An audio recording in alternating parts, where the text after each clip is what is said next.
What's going on, New York Mets fans? It is time to get excited about baseball because we are approximately 1 month away from opening day with Paul Skeens taking on Freddie Peralta at Citi Field for our New York Mets to begin this new journey with this brand new core that I am extremely ecstatic about. I cannot wait to see the team David Stearns put on the field this upcoming season. I think we're going to be better off. I've mentioned that in my videos in the past, but for now, guys, in this video, I want to break down what's been going on so far in spring training, what we have to look forward to in terms of the World Baseball Classic, which players are going to be involved in that. Hopefully everybody just stays healthy because it scares me when guys go to play in that. I know it's a big thing to represent your country, but I want everybody to stay healthy for our New York Mets for the 2026 Major League Baseball season, as it could be our last for a while. We don't know how that lockout's going to go, but on to more important things, and that is our New York Mets, guys. Share, like, and subscribe to this channel because we got Mets stuff coming out. If you're a Giants fan, Giants stuff, Knicks stuff,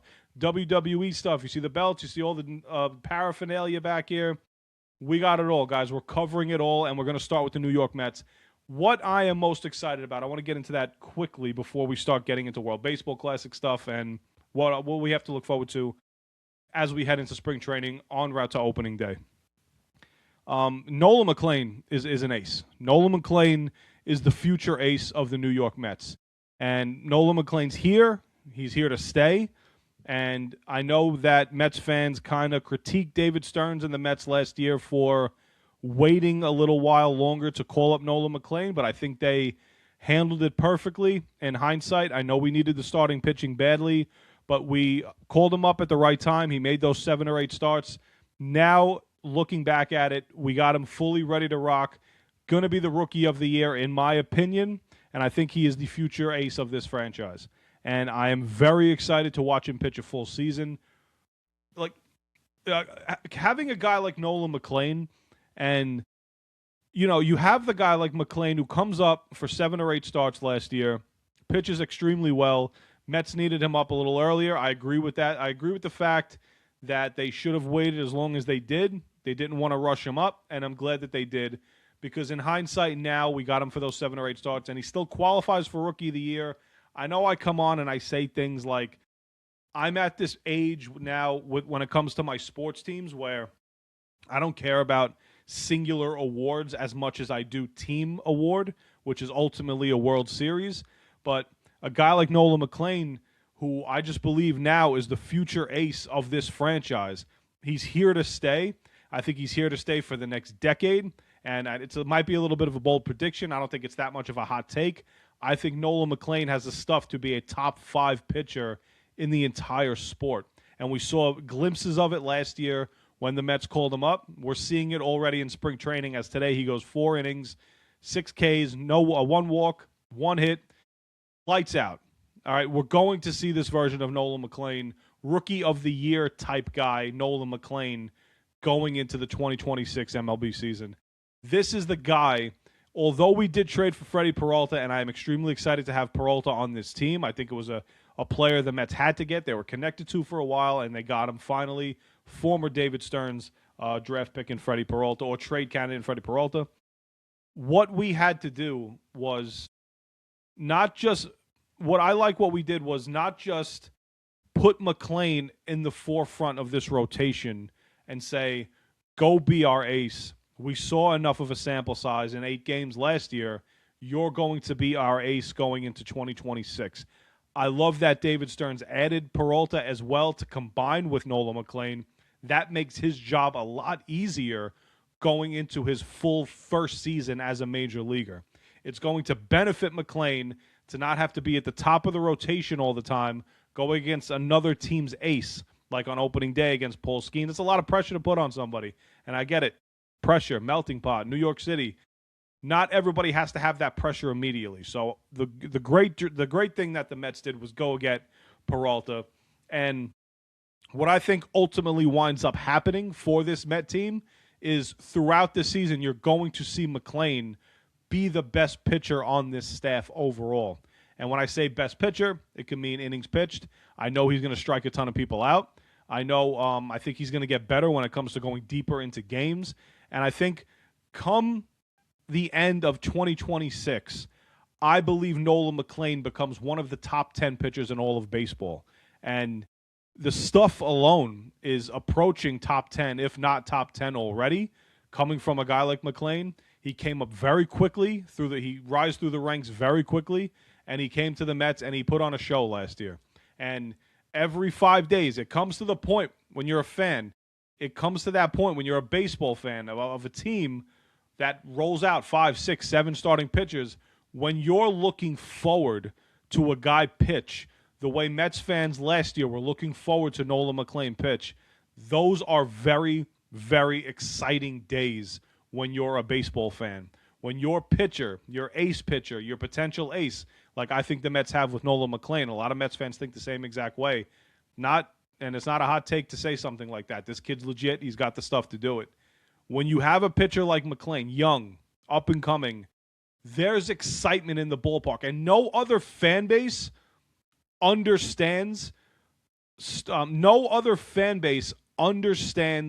up and coming, exciting starting pitching prospects like the New York Met fan does. Okay? Looking back at it, whether it worked out or not is irrelevant. But when you look back at Matt Harvey, when you look back at Jacob deGrom, when you look back at, on a lower scale, Zach Wheeler, when you look back at Noah Syndergaard, Jacob deGrom starts every 5 days were a movie for the New York Mets. And you know what? For a lot of those years, it's all we had to look forward to as New York Mets fans when Jacob deGrom started a game. When Matt Harvey was coming up, he was starting games. The Dark Knight, I was at a lot of those starts at Matt Harvey at Citi Field. The atmosphere was tremendous in those games. Tremendous in those games.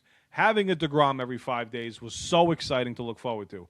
Having Matt Harvey put on a show every 5 days was so exciting to look forward to. Having Noah Syndergaard every 5 days, now in that same category, we're sticking Nolan McLean as we did already last season. And it's not just because we lacked starting pitching last season. It was because Nolan McLean came up and gave us exciting starts, exciting stuff, strikeouts, putting the team on his back through 8 games, through every one of his starts. He balled out, and he deserves to be at the top of the rotation for the New York Mets this year, and he deserves to be the future ace of this franchise for the next decade. Hopefully that's the case. God willing, he could keep himself healthy, so he will be there for the long haul for the New York Mets. That's what Mets fans have to look forward to, okay? Because like I said, no other fan base knows up-and-coming starting pitching like the New York Mets with this fan base. Nobody knows it. We've seen it all, man. We've seen deGrom. We've seen Harvey. We've seen the excitement that could come around a ballpark when those guys are starting. Ticket sales go up. The buzz in the ballpark, for me personally, the buzz in the ballpark when Matt Harvey started games as the Dark Knight was playoff-like atmosphere every single time he started a game. And I know deGrom had a lot more moments. deGrom was probably the most dominant starting pitcher I've ever seen in a Met uniform in my lifetime. I don't think it's close. And you could debate that he's the most dominant starting pitcher in Mets history if you want to have that debate. But what Matt Harvey brought to this franchise when he was starting games was excitement. Okay? And I think Nolan McLean will match that type of excitement at Citi Field in 2026. That's the type of stuff I think this kid has. And I am extremely excited to watch him pitch every 5th day for this team. Extremely excited to watch him pitch. And on a lower scale for myself, Jonah Tong, who's looked good in spring so far, he's another guy who he was ranked higher than guys like Sproat, ranked higher than guys like McLean at one point. So guys like him are very exciting. You have Peralta now. You have Combs in year 2. You have David Peterson, who was an all-star last year, unfortunately faltered at the end of the season. The excitement level for the New York Met fans should be off the charts. All right? I told you guys back in November when we all flipped out. Well, I didn't flip out. A lot of people flipped out. I told you guys to calm down, relax. We got this. David Stearns. Trust David Stearns. Let him build his team. Let him build his team. And a lot of you guys have come around. You said at first, which I wholeheartedly agree with, the emotions of losing those players was horrible if you're a Mets fan. The emotions with losing those players were horrible. okay, because you're with them for 7 years. It's like having a girlfriend for 7 years. You're with your girlfriend for 7 years. You're arguing a lot. Not a lot of positive came out of it. And you guys wound up just pulling the Band-Aid off and breaking up. That's what David Stearns did to the fan base. And now you're trying to win other women over or other guys over, and you're trying to get them back. And David Stearns, when everything occurred in November for the Met fan, it was woe is me. Mets stink. 2026 is over. It wasn't the case, man. If you took the emotion out of it, what the Mets did this offseason, and it is backed up by WAR, it is backed up by analytics, it is backed up by every metric possible that you could imagine. It is backed up by all of it that the Mets have a better team in 2026 than years past. It's backed up by every metric you could imagine. Every one of them. Okay? So be excited if you're a Mets fan. Don't just say, I hate David Stearns, and no matter what happens, I'm not going to give him the credit. I'm not going to do it. Because the thing that a lot of Mets fans were doing when hating David Stearns over the last couple of years was, this wasn't David Stearns' team, so we can't give him too much credit. Alonso's not his. Nimmo's not his. So-and-so's not his. McNeil. All the guys weren't his. Now that he's put his team on the field, this is just the start of what David Stearns is about to build here with the New York Mets. And if you're a Mets fan, it's time to get excited about it. Stop the woe is me bullshit. Stop the I love Pete Alonso. I want to kiss his ass and shave his beard and save his shave. Stop with the Pete Alonso shit. Stop with the Brandon Nimmo was a beautiful guy and a nice guy stuff. It's over, guys. We've moved on. It's over. You don't have to kiss Pete Alonso's ass anymore. I see people on social media saying that they're going to cheer for the Orioles and the Mets next year because Pete Alonso's on the Orioles. Are you mental? What is happening to sports fandom that you're going to follow a player that turned down a very fat extension from the New York Mets a couple of years ago? He could have been a New York Met for life. He turned it down.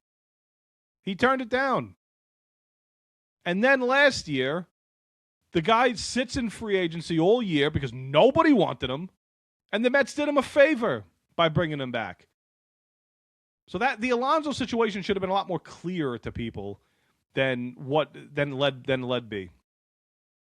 There's no need for it anymore. I don't need to see Mets fans cheering for the Orioles because Pete Alonso's. You don't got to kiss his ass anymore, guys.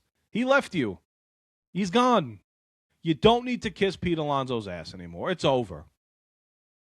Brandon Nimmo was a great guy. We love Brandon Nimmo. You don't need to kiss his ass either. Stop kissing these guys' ass. Let me kiss David Stearns' ass because he's the one that's going to lead this team to sustained success. I've been saying that for 2 years now, when 2 years ago I wanted this thing broken up completely, and we ran it back. We ran it back because of 2024. I get it. Ran it back and failed miserably. The team needed to fail so people could wake up. And they woke up. And now here we are in 2026. More athletic, better base running, better defense. And you say, well, better defense. Polanco has a play. Polanco right now is a better first baseman than Pete Alonso is.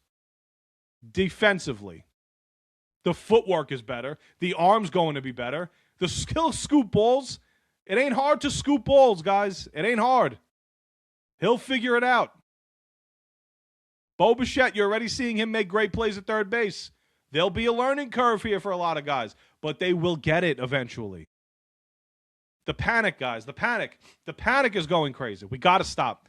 Marcus Semien will be a tremendous upgrade at second base over Jeff McNeil. Defensively with an elite glove, and he'll get that bat back that he had 2-3 years ago, and he'll get more consistent. I'm not telling you he's going to hit 50 home runs, but he will look a lot better than he did last year. We upgraded in left field with Juan Soto, offensively and defensively over Brandon Nimmo. Carson Benj will be an upgrade because this kid is going to be great. 3 hits yesterday's game. You're going to see this kid develop into one of the best outfielders in baseball. the guy that I'm most excited about, and I continue to spew his name, I've been saying it for 2 years, Luis Robert Jr., you're going to see a different ball player with the Mets. You're not going to – I'm not sitting here telling you that you're going to see 39, 38 home runs anymore. I'm not telling you that. But you're going to see a different baseball player with the New York Mets. Closer to that 2023 season, the All-Stars, or the 2022 season, whatever season that he had, you're going to see a closer version to the 5'2" Luis Robert than you did over the last couple of seasons with the White Sox. You're going to see the speed on the bases. You're going to see the elite Gold Glove defense. You're going to see him in a better clubhouse now, and that's a very underrated thing that nobody talks about when it comes to the Mets anymore. The apparent problems in the clubhouse are now gone. You don't have to believe it, but the facts are probably the facts with this team. The clubhouse had major issues. You want to say it's politics, you want to say it's women, you want to say it's men, you want to say it's whatever category you want to label it as, the clubhouse had major problems. David Stearns is not a stupid guy. He got rid of what were the problems in this clubhouse. Tommy Pham said it a couple of years ago, and his words were spoken, and he's not a guy who just likes to speak just to speak. Francisco Lindor was the only hard worker, according to Tommy Pham, on the team that only took things seriously. First guy in, last guy out. Everybody else cared about golf, didn't really want to put in the work, thought that the team belonged to them, thought that they were the captain, everything that you could imagine. The team is going to be better. So if you're a Mets fan right now, I encourage you to embrace what David Stearns has built so far. And he's far from done. There's a lot of work that needs to be done going into 2026. We know this. No team is a finished product. The Mets will be active at the deadline because they will be in the mix for the division. They'll be in the mix for a lot of playoff spots that are available. This is not going to be same old Mets over the last 7 seasons. It's completely flipped now. And it's completely flipped for the better. And I've been trying to get you guys on board since November, and I've seen it. A lot of you guys have done it. You've come back. You said, you know what? I didn't give him a chance to build the team because in November, a lot of people assumed opening day was in December. So your team had to be completely filled by then. We had 5 months. 5 months of an offseason that had to play out. And a lot of people didn't give David Stearns any time, and they're still not going to give him any time, especially if the Mets get off to a slow start. So, guys, if you got this far in the video, share, like, subscribe. I appreciate you guys watching. I know it's a little bit of a long-winded one. Just wanted to get one out. So let's go Mets. Everybody stay healthy in that World Baseball Classic, guys.